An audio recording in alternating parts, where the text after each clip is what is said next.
Hello, almusal tayo. Yung pagkain ko. Yan. At saka kape. Ito. Yan, kain tayo. May palaman na ito. Parang cream. Ha?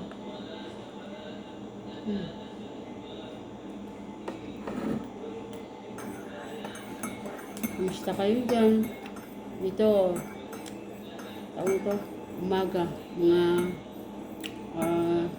alas 10:30 ng umaga, tapos sa Philippines, 3:30. Kasi pag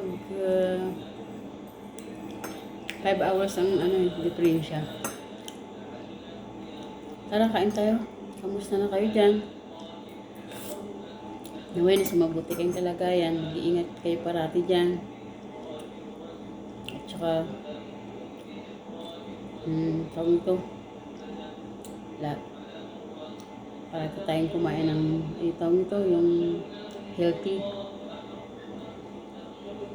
Kasi dito naman sa abroad, kaya gusto kong maggulay. Iba ang gulay nila dito eh. Gusto ko lagi laswa, kaya dininding, bulang lang, may mga halo bang